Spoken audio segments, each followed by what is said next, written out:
আজকের যে সময়টা আপনাকে অন্তর ক্ষত বিক্ষত করে ফেলছে, একটা সময় সেটা আর থাকবে না। কারণ যেখানে পৃথিবী চিরস্থায়ী নয়, সেখানে পৃথিবীর কষ্ট কখনো চিরস্থায়ী হতে পারে না। সাময়িক একটা কষ্ট, আপনি কষ্টকে যত ভুলার চেষ্টা করবেন, কষ্ট তত আপনাকে স্মরণ করে আঘাত দিবে। তো সেজন্য কি করবেন জানেন?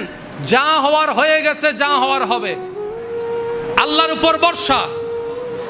মুসলমান বুক বড় করে নবীর উম্মত চলতে থাকবেন, রবের উপর ভরসা করে, নবীর মোহাব্বত নিয়ে। যা হবার হবে, দেখা যাবে। তকদিরে যদি লেখাই থাকে অখণ্ডনীয়, তাহলে খণ্ডাবের ক্ষমতা কারো। এত ভয় পেয়ে লাভ কি? এত চিন্তা করে লাভ কি? যতক্ষণ আল্লাহ রিজিক রেখেছেন দুনিয়াতে থাকবো, রিজিক শেষ চলে যাব।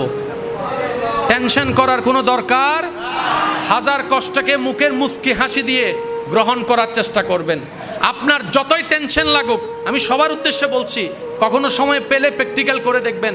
মুখে হাসি না আসলেও একটু জোর করে হাসির ভান করার চেষ্টা করবেন, দেখবেন অটোমেটিক আপনার টেনশন কমে যাবে, আপনার প্রেশার নর্মাল হয়ে যাবে। বান্দার মুখের হাসিতে আল্লাহ এমন শক্তি দান করেছেন। সেজন্য বলি, শত্রুর সামনে মুখ গুমরা করে থাকবেন না, শত্রুর সামনে একটু হাসি মুখে থাকার চেষ্টা করবেন। সে আপনার হাসি দেখে টেনশনে মরে যাবে। এত কষ্ট দিই তার মুখ, তারপরও তো তার মুখের হাসি যাচ্ছে না। আপনি বলবেন, তুই আমাকে কষ্ট দিচ্ছিস কাঁদানোর জন্য, আমি রবের উপর ভরসা করার কারণে, ধৈর্য ধরার কারণে আমার রব আমার হৃদয়ে রহমত দিয়ে শান্তি নাজিল করছেন, তাই তো আমি হাসি দিচ্ছি। তুই তোর মনের সৌন্দর্য আমার দিকে পাথর দিচ্ছিস, আমি আবার রবের রহমতে মনের সৌন্দর্য তোর দিকে ফুলের উপহার দিচ্ছি। বলেন না সুবহানাল্লাহ।